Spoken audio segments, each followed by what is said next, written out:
નમસ્તે. પાછળના લેક્ચરમાં આપણે સ્વાધ્યાય 1.3 પૂરો કર્યો હતો. આગળ જોઈએ સ્વાધ્યાય 1.4 માટેની થિયરી. સૌપ્રથમ જોઈ લઈએ. ઇઝી છે અને ઉપયોગી પણ છે. ટોપિક છે વેન આકૃતિ.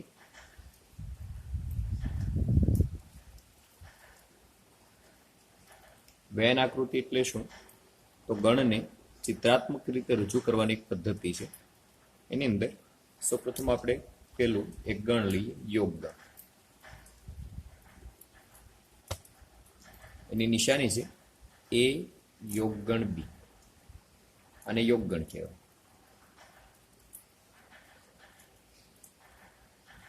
અને આ રીતે પણ વંચાય એ અથવા બી એવું પણ કહી શકે. અથવા છે એ યોગગણની નિશાનીનું સૂચન કરે. વેન આકૃતિ કોને કહેવાય? વેન આકૃતિ દોરવા માટે સૌપ્રથમ એક બાબતનું ધ્યાન રાખવાનું. આ એક ચોરસ દોરેલું જોવા મળશે વેન આકૃતિની અંદર તમને. લંબચોરસ, સોરી, આ જે લંબચોરસ છે એ આપણો સાર્વત્રિક ગણ છે. સાર્વત્રિક ગણ, જેને આપણે યુ કહીએ. આ યુ અલગ વાત છે, આ યોગ ગણની નિશાની છે. બેમાં તફાવત છે. એની અંદર ગણને દર્શાવી દેવાના, સર્કલથી ગણને દર્શાવવાના. આ બે ગણ છે, આ એ અને આ બી. હવે એની અંદર ઘટક હોય ને કઈ રીતે રજૂ કરવા? તો ઘટક હોય ને ડોટ વડે દર્શાવી દેવાનું. ડોટ કરીને 1, 2, 3 એવું લખવાનું. આપણે આગળ આવશે ત્યારે વધારે સમજશું આ બાબત. એ યોગ ગણ બી, એ યોગગણ બી એટલે એ માં હોય અને બી માં હોય એવા બધા ઘટકો. આ મેં ઘાટી જે બોર્ડરની લાઈન કરી છે એ બધા ઘટકો આવે એને એ યોગગણ બી કહેવાય. એવી જ રીતે બીજું લઈએ તો છેદગણ છે.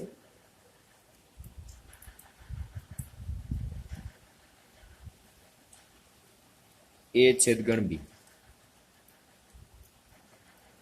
તો વેન આકૃતિ આના જેવી જ હશે. આને વંચાય એ અને બી. આની અંદર એ છેદગણ બી એટલે એ અને બી બેમાં જે સરખું હોય એ ભાગ. આ જે ઘાટું હું લાઈન કરું છું બેની અંદર સરખો ભાગ છે. એ ઘાટો જે ભાગ છે એ આપણા માટે શું થશે? એ છેદગણ બી થાય. ઓકે, આ વાત થઈ યોગગણ અને છેદગણની. એના થોડા ગુણધર્મો છે, અહીંયા જોઈ લઈએ.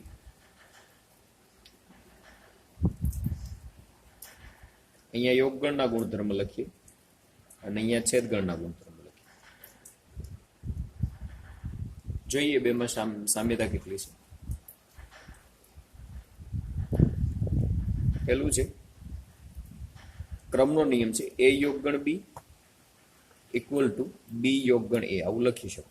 એવી જ રીતે અહીંયા એ છેદગણ બી હોય તો ઇક્વલ ટુ બી છેદગણ એ લખી શકાય. આગળ પાછળ તમે કરી શકો. બીજું છે જૂથનો નિયમ છે એ યોગગણ બી યોગગણ સી ઇક્વલ ટુ એ યોગગણ બી યોગગણ સી. પેલા એ અને બી નો યોગગણ લ્યો પછી છેલ્લે સી સાથે યોગગણ લ્યો તોય ચાલે, અને પેલા બી યોગગણ સી કરો અને છેલ્લે એ યોગગણ લ્યો તો પણ ચાલે. એવી રીતે અહીંયા છેદગણની વાત કરીએ તો છેદગણની અંદર પણ એવું થશે એ છેદગણ બી છેદગણ સી ઇક્વલ ટુ એ છેદગણ બી છેદગણ સી. આ જૂથનો નિયમ છે. યાદ રાખજો આ કયા કયા નિયમો છે. ક્રમનો નિયમ, આ જે છે જૂથનો નિયમ. બીજું છે એ યોગગણ ફાઈ ઇક્વલ ટુ એ છેદગણ ફાઈ ઇક્વલ ટુ ફાઈ. કેમ કે એ અને ખાલી ગણની અંદર આ કેમ કે કોઈ પણ ગણ આનો ઉપગણ હોય, સોરી ખાલી ગણ છે કોઈ પણ ગણનો ઉપગણ હોય, એટલે ફાઈ છે આનો ઉપગણ હોય તો આની અંદર આવી જ જાય એટલે એ યોગગણ ફાઈ બરાબર એ આવે.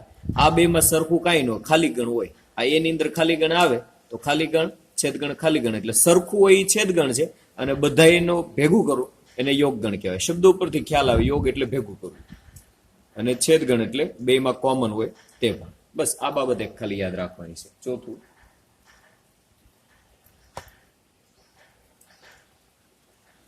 એ યોગગણ એ ઇક્વલ ટુ એ છેદગણ એ ઇક્વલ ટુ એ. પાંચમો નિયમ છે, યાદ રાખજો આ બધા. એ યોગગણ U equal to U A છેદગણ યુ ઇક્વલ ટુ એ. કેમ કે એ આની અંદર યુ ની અંદર આવી જાય. આ એક બાબત ખાસ ધ્યાન રાખવાની કે જો એ ઉપગણ બી હોય તો એ યોગગણ બી બરાબર બી અને એ છેદગણ બી બરાબર એ થાય. કેમ કે એ આખો બી ની અંદર આવી જાય તો એ યોગગણ બી એટલે એ તો ઓલરેડી બી ની અંદર છે એટલે ભેગું કરો એટલે બી જ જવાબ આવે. એવી રીતે એ છેદગણ બી એટલે બે ની અંદર સરખો ભાગ કયો હોય એ બી ની અંદર હશે એટલે એ આખો એની અંદર સરખો હશે એટલે એ જવાબ આવે. એટલે અહીંયા જુઓ તમે આ એ અને યુ ની અંદર શું થશે, એ યોગગણ U sorry subset of U ગણ યુ. કેમ કે એ સાર્વત્રિક ગણની અંદર આવી જ જાય. સાર્વત્રિક ગણ એટલે જેની અંદર બધા ગણ આવતા હોય. તો આની અંદર તમે સરખાવો તો જો એ યોગગણ યુ બરાબર યુ, બી ની જગ્યાએ યુ છે. એ છેદગણ યુ બરાબર એ, બી ની જગ્યાએ શું છે, યુ છે.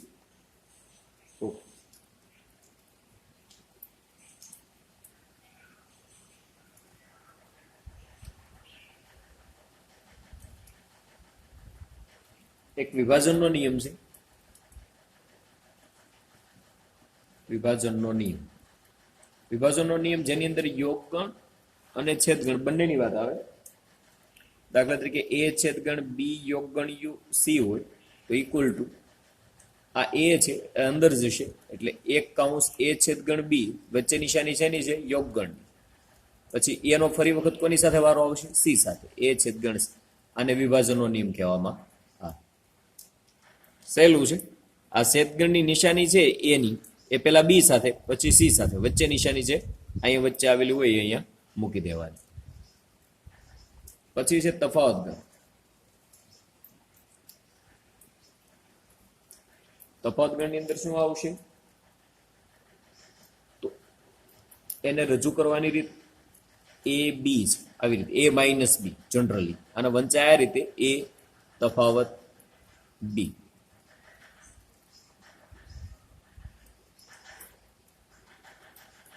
આનો મિનિંગ શું થાય ખાલી હું શાબ્દિક રીતે સમજાવું, તમે યાદ રાખજો. એ તફાવત ગણ બી નો મતલબ અહીંયા એક વેન આકૃતિ દોરીને સમજી લઈએ તો વધારે સારું રહેશે. આ એક લંબચોરસ લઈએ, આ એ છે, આ બી છે, આ એ, આ બી, આ સાર્વત્રિક ગણ યુ. આ જ રીતે વેન આકૃતિ દોરવાની હોય. અહીંયા યુ લખી નાખવાનો એટલે આ સાર્વત્રિક ગણ થઈ ગયો લંબચોરસ. એની અંદર ગણ એ અને બી એને શેના વડે દર્શાવવાના, સર્કલ વડે. છેદગણ હોય તો જ આ વચ્ચેનો ભાગ આવો આવે. અલગ અલગ ગણ હોય તો પાછા અલગ અલગ છૂટા છૂટા લખવા પડે, દોરવા પડે.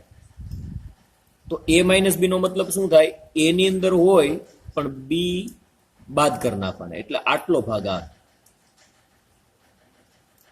આ એ માઇનસ બી છે. આ આખો એ હતો એમાંથી આપણે બી નો ભાગ શું કરી નાખ્યો, બાદ કરી નાખ્યો. એટલે આ જે ઘાટું કરેલો છે એ ભાગ શું રજૂ કરે, એ માઇનસ.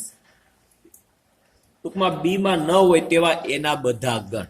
અહીંયા લખું છું, બી માં ન હોય તેવા એના ઘટકનો ગણ, એને તફાવત ગણ કહેવાય. બરાબર, બહુ સહેલું છે.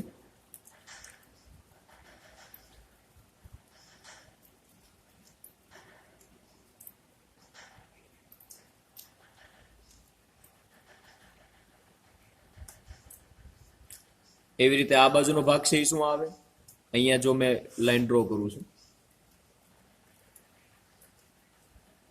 આ બાજુનો ભાગ શું આવશે, આ જે લાઈન દોરેલી છે જેમાં આ એ માઇનસ બી છે તો આ શું થશે, બી માઇનસ.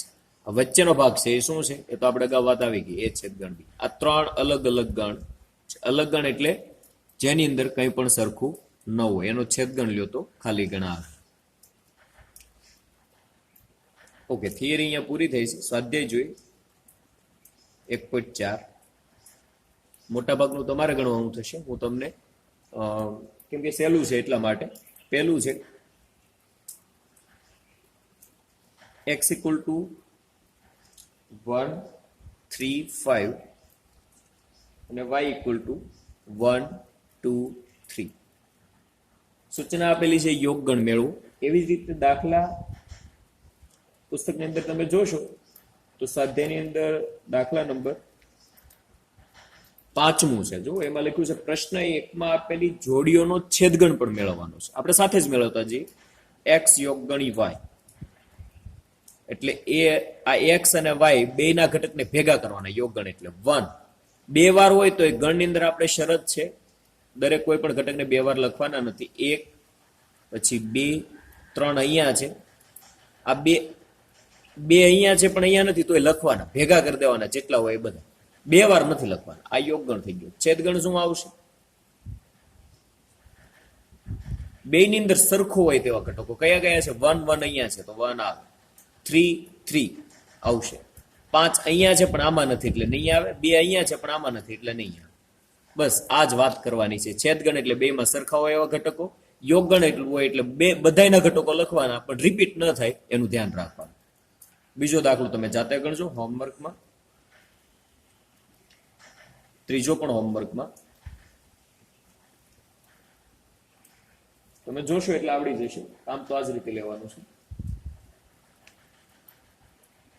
પછી ચોથું ખાલી એકવાર ગણાવી નાખો એટલે વધારે ખ્યાલ આવે. એ ઇક્વલ ટુ શું કીધું છે? રકમમાં વાંચો. x એ પ્રાકૃતિક સંખ્યા છે અને 1 કરતા મોટી અને 6 અથવા 6 કરતા નાની. 1 છે ત્યાં ઇક્વલ ટુ નથી. જો આ રીતનું સૂચના આપેલી છે. x જ્યાં x belongs to n પ્રાકૃતિક સંખ્યા 1 less than x less than or equal to 6 આ રીતનું છે તો એના ઘટકો કયા કયા થાય? 1 કરતા મોટી એટલે 2 થી શરૂ થાય. n ની અંદર છે એટલે પ્રાકૃતિક સંખ્યા 3 4 5 6. આવી જ રીતે b છે તો b ના ઘટકો કયા થશે? હવે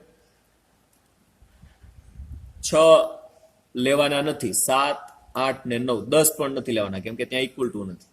બસ આ ઘટક મળી ગયા. યોગગણ છેદગણ તમે મેળવો. પાંચમું છે a equal to 1 2 3, b equal to 5. Obviously આપણે અગાઉ થિયરી આવી ગઈ રીતે a યોગગણ b that is a યોગગણ 5 equal to a ગુણધર્મ છે આપણો a છેદગણ 5 equal to 5. આ જવાબ.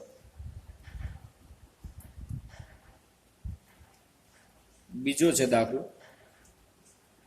a ઉપગણ b છે તો a યોગગણ b શું થશે? a ઉપગણ b હોય તો a યોગગણ b ગુણધર્મ યાદ કરો તો તરત આવડી જાય. શું આવે? b જ આવે. ગુણધર્મમાં છે જોઈ લેજો. ત્રીજું છે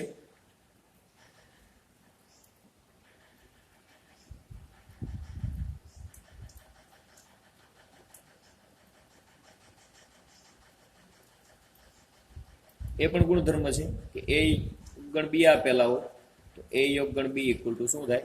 b જ થાય. આની અંદર ઘટક આપીને આપણે દાખલો ગણવાનો છે. a ઇક્વલ ટુ આપેલા છે ab અને b ઇક્વલ ટુ શું છે? abc.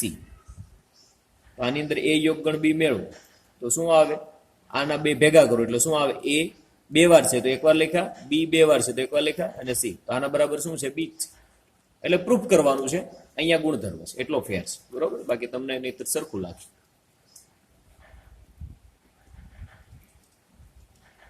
ત્યારબાદ ચોથો દાખલો છે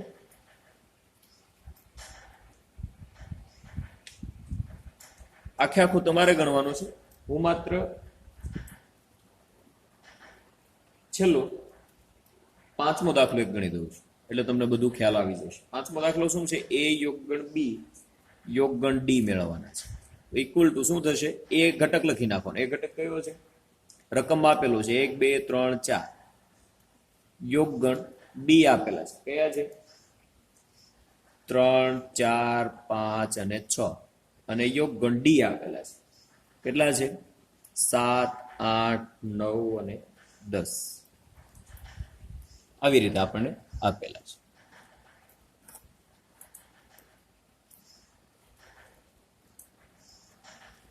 તો આપણે આના યોગગણ મેળવવાના છે. શું કરવાનું છે?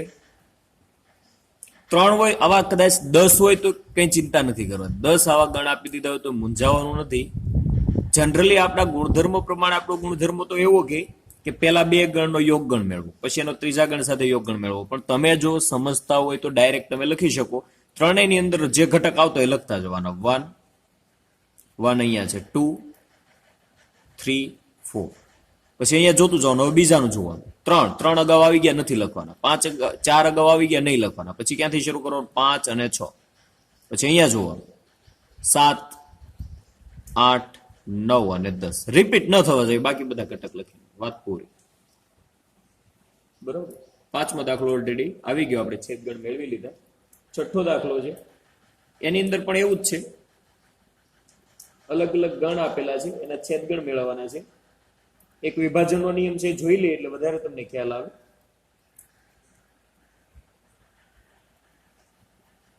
એ છેદગણ બી યોગગણ સી આવું આપેલું છે, જોઈએ. એ એટલે શું આપેલું છે? 3 5 7 9 11. 3 5 7 9 11 છેદગણ. આવો દાખલો જ્યારે તમને પૂછાય તો પેલા જે કાઉન્સનો ભાગ છે પેલા પૂરો કરી દેવાનો. બી શું આપેલું છે? 7 9 11 13. અહીંયા કૌંસ મૂકી દો. છેદગણ, સોરી યોગગણ છે. ડી 15 અને 17. સોરી અહીંયા સી છે, ડી નથી હો ભાઈ, સી છે. સી આપેલા છે ને, તો સી શું આપેલું છે? 11 13 15. 11 13 અને 15. અહીંયા થોડીક જગ્યા નથી, પણ આ સમજી લેજો. ઇક્વલ ટુ શું થશે? પેલા બે નો યોગગણ લઈ લો. આ એ છે ને એમને લખી નાખો. દાખલો આ જ રીતે ગણવાનો હોય છે. છેદગણ. આ બે નો યોગગણ શું થાય? યોગગણ એટલે બધા ઘટક લખતા જવાના. 7 9 11 અને 13. અહીંયા જોવાનું 11 આવી ગયા, 13 આવી ગયા, બાકી કેટલા આવી થયા? 15. હવે છેદગણ એટલે આ બે માં સરખા હોય એવા ઘટકો. બે માં સરખા કયા ઘટક છે? જુઓ, 7 9 11. બસ આ ત્રણ ઘટકો સરખા છે. આપણો આન્સર થઈ ગયો. બહુ ઈઝી છે. સરખું હોય એ છેદગણ, બધું ભેગું હોય એ યોગગણ. આવી રીતે એક કરતા વધારે આપેલા હોય અલગ અલગ, તો શું કરવાનું? પેલા જે કાઉન્સ હોય બે બે ઘટકને લેતા જવાના, પછી ત્રીજા સાથે કામ કરતું જવાનું, એટલે જવાબ મળતો જશે.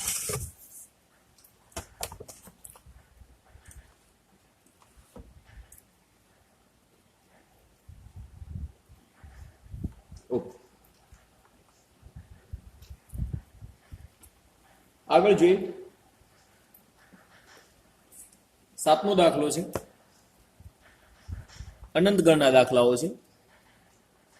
તો જો એમાં એ આપી દીધા છે, બી છે અને સી છે અને ડી છે, પણ એમાં ગુણધર્મની રીતે દર્શાવેલા છે. આપણે યાદીની રીતે લખીએ. એ બરાબર શું આવશે? એ બરાબર શું કીધું કે એક્સ એ પ્રાકૃતિક સંખ્યા છે, એટલે કઈ આવે? 1 2 3 અપ ટુ ધેર કરી દેવા. બી શું આવશે? એક્સ એ યુગ્મ પ્રાકૃતિક સંખ્યા છે. યુગ્મ એટલે બેકી, 2 4 6 અપ ટુ ધેર. સી શું કીધું છે?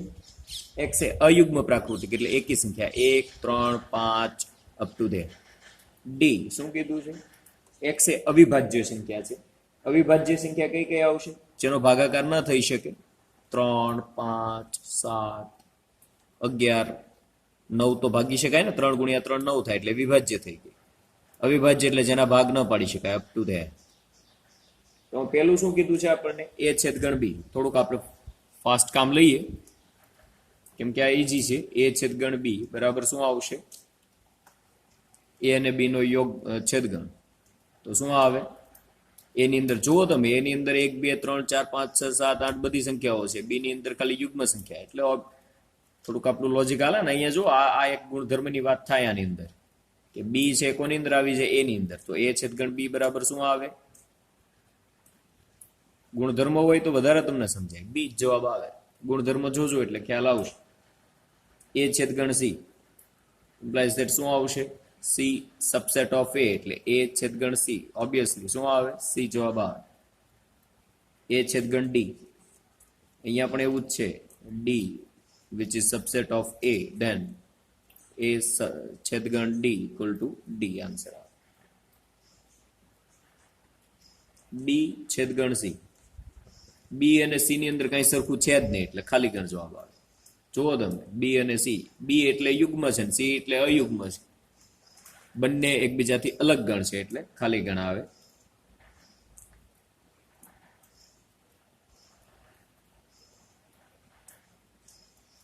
પછી બી છેદ ગણ ડી શું આવશે? બી અને ડી ની અંદર કોમ બી છે બધી યુગ્મ સંખ્યા છે, ડી છે અવિભાજ્ય સંખ્યા છે. તો એની અંદર જુઓ તમે થોડુંક નજર કરશો, ઉપર લખાવ્યા છે તો એનો છેદગણ 2 જવાબ આવે. 2 છે, 2 ની અંદર કોમન છે, જુઓ 2, બાકી બધી એકી સંખ્યા આવે છે. અહીંયા જ એક બેકી સંખ્યા છે અને એ 2 છે, તો 2 અને 2 ભેગી થાય, બાકી બધી અહીંયા તો બેકી સંખ્યા છે, આની અંદર ક્યાંય બેકી આવશે નહીં. એટલે સરખો ઘટક કયો છે? ખાલી 2. છેદગણ એટલે સરખા હોય એવા ઘટક. પછી છે સી છેદગણ ડી, તો શું આવશે? ડી આખો ગણ આવશે, કેમ કે ડી ની અંદર એકી સંખ્યા છે, પણ એક 2 નહીં આવે એટલે એને બાદબાકી કરી નાખવાની, -2 કરી નાખી. આ ડી છે, આની અંદર જો બધી અયુગ્મ સંખ્યા છે, તો આ સી ની અંદર પણ અયુગ્મ છે, એટલે આની અંદર આ બધા ઘટકો આની અંદર આવી જશે. એમ કહો તો એ હાલ કે ડી ના બધા ઘટકો આની અંદર હશે પણ 2 નથી, એટલે 2 ને અહીંયા શું કરી નાખે આપણે? -2 કરી નાખે. આવું લખી શકાય. તફાવત ગણ છે ને 2 ન હોય એટલે માઇનસ કરી દેવાનું ગણની રીતે.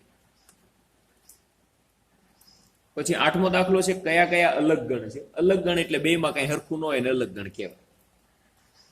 તો જુઓ તમે, એમાં પેલું આપ્યું છે 1 2 3 4, પછી આપેલું છે અયુગ્મ પ્રાકૃતિક સંખ્યા. આપણે પેલું જે આપ્યું એને એ કહી દઈએ 1 2 3 4, અને પછી બીજું આપ્યું એને બી કહી દઈએ અયુગ્મ પ્રાકૃતિક સંખ્યા. અયુગ્મ અને એ પાછી 4 અને 6 વચ્ચે કઈ કઈ આવે? અયુગ્મ એટલે 5 એકલી આવશે ખાલી સંખ્યા 5. તો એ અને બી બે માં કઈ સરખું છે? એ છેદગણ બી. એ છેદગણ બી બરાબર જો 5 મળે તો એને અલગ ગણ કહેવાય. આ એની વ્યાખ્યા કયો તોય ચાલે, અલગ ગણ કહેવાય. શરત કઈ છે? છેદગણ શું આવવું જોઈએ? ખાલી. બે માં કઈ સરખું ન હોય એટલે ખાલી ગણ કહેવાય. જેનો છેદગણ ખાલી ગણ આવે એને અલગ ગણ કહેવાય. તો આ અલગ ગણ છે. બીજું તમે હોમવર્કમાં ગણો એનું દાખલો. ત્રીજો છે એક યુગ્મ છે અને એક અયુગ્મ છે. તમે આમનું જોવો તો ખબર પડે કે યુગ્મ અને અયુગ્મ, એક ગણ યુગ્મનો છે, એક ગણ અયુગ્મનો છે. ઉપરનો દાખલો આવ્યો એની અંદર એ અને બી જેવું છે, આ બી અને સી જેવું છે. બી યુગ્મ હતા, સી અયુગ્મ છે, તો બે ની અંદર કઈ સરખું નથી. તો બી છેદગણ સી બરાબર શું જવાબ આવવાનો હોય? ખાલી ગણ. જો અહીંયા લખ્યું જ છે આપણે, બી છેદગણ સી બરાબર ખાલી ગણ છે. તો બી અને સી કેવા ગણાય? અલગ ગણ કહેવાય. તો અહીંયા ત્રીજો દાખલો છે એ પણ અલગ ગણ છે. સમજવાનો દાખલો છે, સહેલું છે. આગળ જોઈએ. 9મો દાખલો છે તફાવત ગણ મેળવવાના છે. 9મો example a minus B.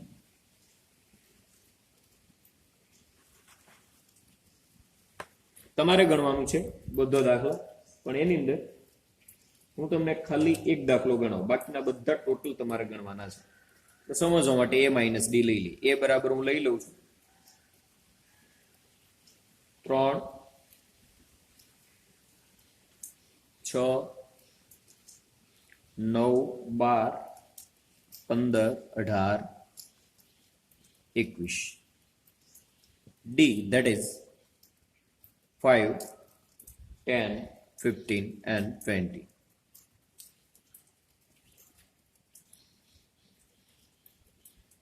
a minus D નો મિનિંગ તમને ખબર હોવી જોઈએ. a માઇનસ ડી એટલે શું થશે?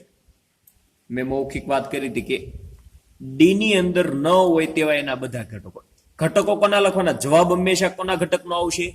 પેલો જે ઘટક હોય એનો જવાબ આવે. અહીંયા પેલો ઘટક કયો છે? એ, તો એનો જવાબ આવે. એની અંદર કયા ઘટક જોતા જવાના. બહુ ઈઝી મેથડ છે. શું કરવાનું?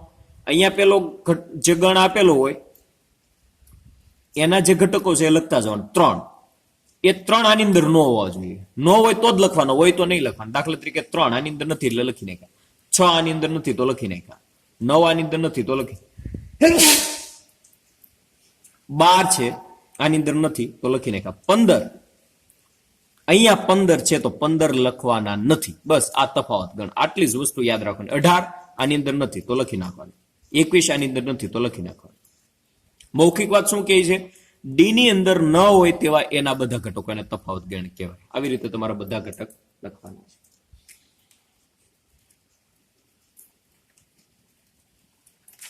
ઓકે, સ્વાધ્યાય અહીંયા પૂરો થાય છે. થોડીક થિયરી આગળ જોઈ લઈએ. સોરી, હજી બાકી છે હો ભાઈ, 10મો એક્ઝામ્પલ બાકી છે.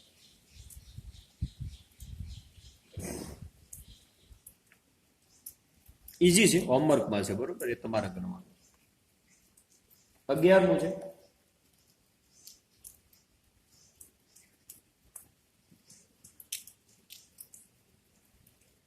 આર વાસ્તવિક સંખ્યા છે, ક્યુ સમય સંખ્યા છે. આર માઇનસ ક્યુ શું થાય? આ તો બહુ ઈઝી છે. આર વાસ્તવિક સંખ્યા, સમય સંખ્યા. વાસ્તવિક સંખ્યામાંથી સમય સંખ્યા કાઢી નાખો એટલે વધે શું? અસમય સંખ્યા. બસ બાદ બાકી છે ને, એટલે ક્યુ બાદ થઈ જાય. ક્યુ એટલે સમય સંખ્યા. આર ની અંદર શું હોય? સમય પ્લસ અસમય એટલે આર થાય. સમય પ્લસ અસમય સંખ્યા ઇક્વલ ટુ શું થાય? આર. તેમાંથી સમય સંખ્યા કાઢી નાખો તો વધે શું? અસમય સંખ્યા. નીચેના વિધાનો સત્ય છે કે અસત્ય ચકાસવાના છે. 2 3 4 5 અને 3 6 તમે જુઓ, તમને ખ્યાલ આવશે. અલગ ગણ છે, 2 નો છેદ ગણ લો, ખાલી ગણ આવે તો અલગ ગણ, ખાલી ગણ નહીં આવે કેમ કે 2 માં 3 3 છે એટલે વિધાન ખોટું છે. પછી એ ઈ આઈ ઓ you A B C D પરસ્પર અલગ ગણ છે, 2 માં કોમન છેદ ગણ લ્યો એ આવશે એટલે એ પણ વિધાન ખોટું છે. પછી 2 6 પછી 10 14 3 7 11 15 બે ની અંદર કાંઈ સરખું નથી એટલે ખાલી ગણ આવશે, છેદગણ. જેનો છેદગણ ખાલી ગણ આવે અલગ ગણ છે એટલે અલગ ગણ થશે. અને છેલ્લું છે 2 6 અને 10 3 7 11 એ પણ અલગ ગણ છે કેમ કે એમાં કંઈ કોમન નથી. આગળની થિયરી જોઈએ. પૂરક ગણ છે. પૂરક ગણ કોને કહેવાય? એને દાખલા તરીકે એ ગણ હોય તો એ ડેશ ને પૂરક ગણ કહેવાય.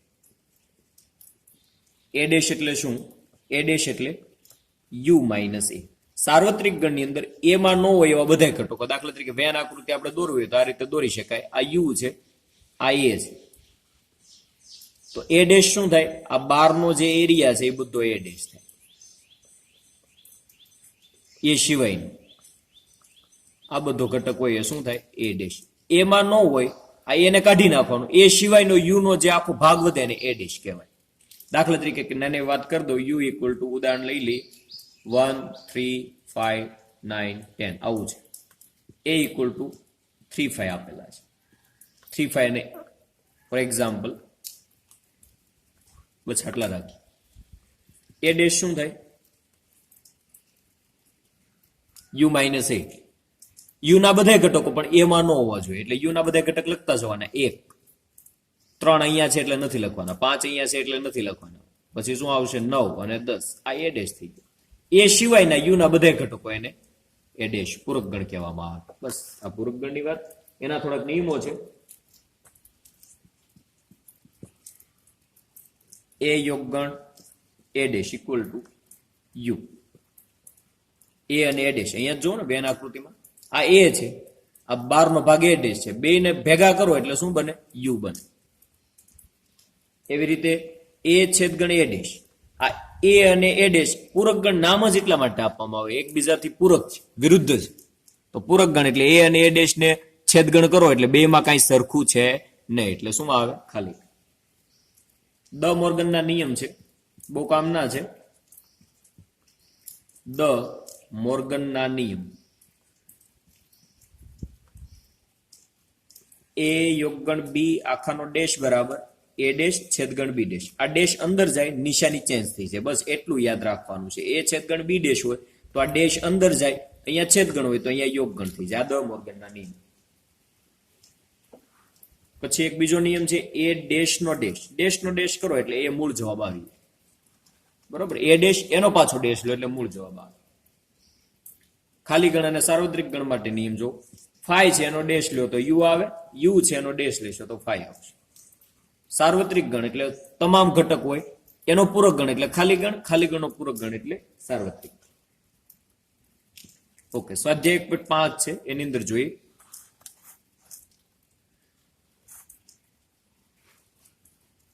નીચેના ગણ શોધો.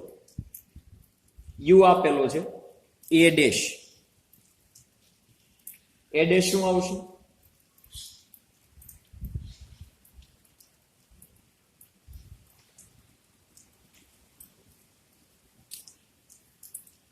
યુ ના બધા ઘટકો પણ એમાં ન હોવા જોઈએ. જો હું ડાયરેક્ટ જવાબ લખું છું, રકમ તમારી સામે હશે.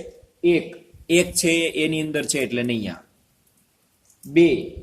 બે ની અંદર 2 3 4 5 6 7 8 9 એની અંદર નો હોય એવા બધા યુ ના ઘટકો લખવાના છે. 1 2 3 4 એની અંદર છે એટલે એની સિવાયના બધા ઘટક લખી નાખો.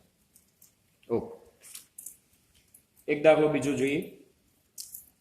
એ યોગગણ બી ડેશ. કામ કરીએ, એ અને બી લખી જ નાખીએ કેમ કે લખવા જ પડશે તમને સમજાવવા માટે. 1 2 3 4 બી આપેલા છે. શું આપેલા છે?